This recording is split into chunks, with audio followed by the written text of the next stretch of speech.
स्वागत है आपका हॉरर एक्सप्लेनर में, जहां पे भूत प्रेत और आत्माओं से भरी डरावनी कहानियां आपको रोमांचित कर देंगी। तो हो जाइए तैयार सफर के लिए।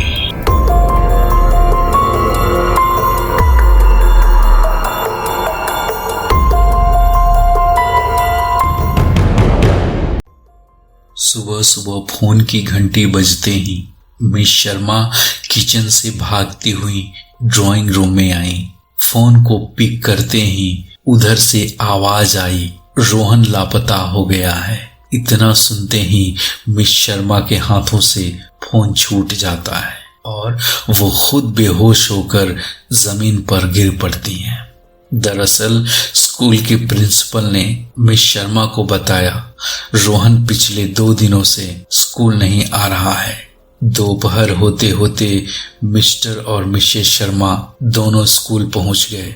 स्कूल गांव से काफी दूर था। स्कूल पहुंचकर सीधे प्रिंसिपल के पास गए। प्रिंसिपल ने बताया, रोहन पिछले 2 दिनों से हॉस्टल से गायब है। वो ना तो हॉस्टल में है और ना ही वो स्कूल आ रहा है। इतना सुनते ही मिस्टर और मिसेस शर्मा काफी डर गए। उन्हें समझ में नहीं आ रहा था कि ये उनके साथ क्यों हो रहा है। जब वे प्रिंसिपल के ऑफिस से बाहर आ रहे थे, तब बाहर गार्ड ने उन्हें बताया, इस स्कूल में कुछ तो प्रॉब्लम है। और आगे वो जोर देते हुए बोला, यहाँ पर स्कूल से पहले श्मशान हुआ करता था, इसलिए यहाँ पर अब भूत प्रेत और आत्माओं का साया मंडराता है। इतना सुनते ही मिस्टर और मिसेस शर्मा डर के मारे कांपने लगे। अब उन्हें रोहन की काफी चिंता सताने लगी। उनके दिमाग में काफी अजीब अजीब से ख्याल आने लगे। वो वहां से घर लौट पाते तब तक काफी शाम हो गई थी। प्रिंसिपल ने बोला, आज आप लोग यहीं हॉस्टल में ही रुक जाइए, कल सुबह चले जाना। मिस्टर और मिसेस शर्मा ने हाँ कह दिया, क्योंकि वो भी थोड़ा सा वक्त देकर वहां अपने बेटे को ढूंढना चाहते थे। मिस्टर और मिसेस शर्मा जब रोहन के हॉस्टल के रूम की तरफ जा रहे थे, तब वहां से गुजर रहे 2-3 बच्चों से पूछने पर उन्होंने बहुत ही हैरान और चौंकाने वाली बात बताई। उन्होंने बताया कि रोहन काफी डरा सहमा और परेशान रहता था। उसका कोई दोस्त नहीं था और हाँ, अक्सर वो खुद से ही बड़बड़ाते हुए पता नहीं क्या क्या बातें करता था। और आगे उन्होंने एक अजीब बात बताई। उन्होंने बताया कि ये 2 दिन पहले की बात है। प्रिंसिपल का लड़का बंटी, जो उनसे सीनियर है, वो रोहन के पीछे पीछे छत पे भागते हुए जा रहा था।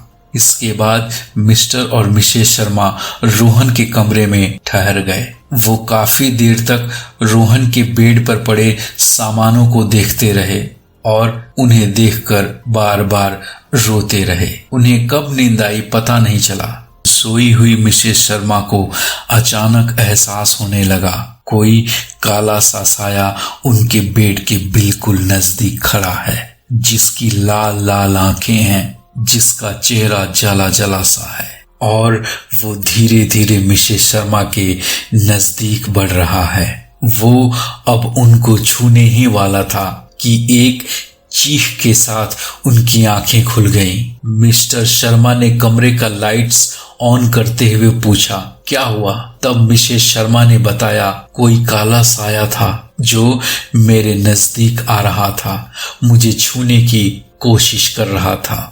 वो घबराते हुए बोली, मुझे काफी डर लग रहा है। मिस्टर शर्मा ने बोला, कुछ नहीं होगा आपको, सो जाओ, हो सकता है आप परेशान रही हो दिन भर, इसलिए आपने कोई सपना देखा होगा।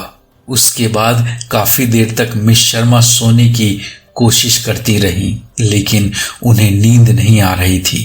तभी कमरे में रखा हुआ अलमीरा का दरवाजा अचानक खुल जाता है और उसके सारे सामान फर्श पे गिर जाते हैं। मिस शर्मा सामान के पास डरते डरते जाती हैं और सामान को उठाकर वापस अलमीरा में रखने लगती हैं। तभी उनके सामने एक कंप्लेंट लेटर मिलता है।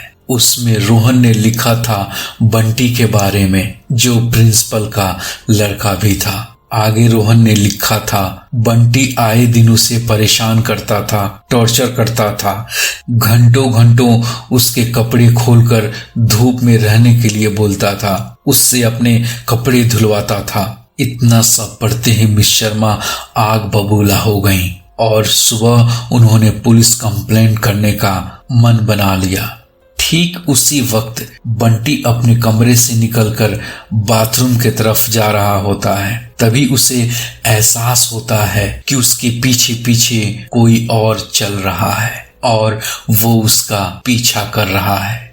जब वो पीछे मुड़कर देखता है तो पूरी लॉबी खाली थी, वहां कोई नहीं होता, सुनसान होता है। वो डरा सहमा सा बाथरूम में फ्रेश होने के लिए चला जाता है। फ्रेश होने के बाद जब वो हाथ धो रहा होता है, उसे सामने मिरर में रोहन दिखाई देता है।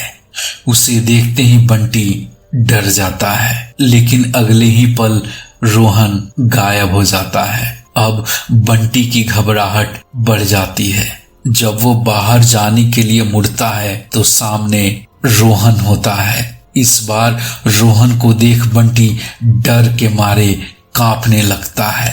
वो पसीने से तरबर हो जाता है। देखते ही देखते रोहन का शरीर काफी बदल जाता है।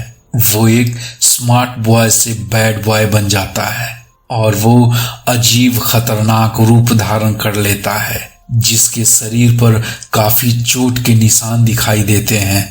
आंखें लाल लाल और नुकीले नाखूनों को देख बंटी के होश उड़ जाते हैं। देखते ही देखते रोहन बंटी को सीधे हवा में उछाल देता है और 2-3 बार जमीन पर पटक देता है और फिर ऊपर उठाकर खिड़की पर फेंक देता है, जिससे बंटी की चीख निकल जाती है। जब सब लोग दौड़े दौड़े वॉशरूम के तरफ जाते हैं तो बंटी उन्हें फर्श पर बुरी तरह से जख्मी हालत में मिलता है। थोड़ी देर बाद बंटी होश में आते ही मिस्टर और मिसेस शर्मा को देखकर माफी मांगते हुए रोहन की सच्चाई बताते हुए कहने लगा, मैं हमेशा अपने दोस्तों के साथ मिलकर रोहन को कुछ न कुछ इंटरटेनमेंट करने को कहता था और 2 दिन पहले हम लोग शराब और ड्रग्स के नशे में जब हॉस्टल लौट रहे थे, उस दिन भी रोहन रास्ते में हमें मिल गया था और हमने जब उसे डांस करने के लिए बोला तो वो वहां से भागने लगा और भागते भागते वो हॉस्टल के टेरेस पे चला गया। हमें भी काफी गुस्सा आया और हम भी ऊपर चले गए और उसे सीधे नीचे जमीन पर फेंक दिया, जिससे उसकी वहीं पर मौत हो गई। उसके बाद बंटी के पिता और उसके तीनों दोस्तों ने मिलकर रोहन को हॉस्टल के पीछे झाड़ियों में ले जाकर दफना दिया। मिस्टर और मिसेस शर्मा के फोन करने पर पुलिस सुबह होते होते ही पहुंच गई और लाश को बरामद किया। बंटी, उसके दोस्तों और प्रिंसिपल को जेल की हवा खानी पड़ी। मिस्टर और मिसेस शर्मा आज भी उस हादसे से उबर नहीं पाए। जब भी रोहन की याद आती है, उनके जख्म ताजे हो जाते हैं। दोस्तों, अगर आप भी स्टूडेंट हैं, आपके साथ भी ऐसी कोई भी घटना होती है तो कृपया आप अपने प्रिंसिपल या अपने अभिभावक को इन्फॉर्म करें। याद रखें, जुर्म को सहना भी एक जुर्म है। अगर ये कहानी आपको पसंद आई हो तो प्लीज इसे लाइक करें, शेयर करें और हमारे चैनल को सब्सक्राइब करें। थोड़ा सा सपोर्ट हमें भी करें। तो मिलते हैं आपसे एक और नई कहानी के साथ। तब तक के लिए जय हिंद, वंदे मातरम।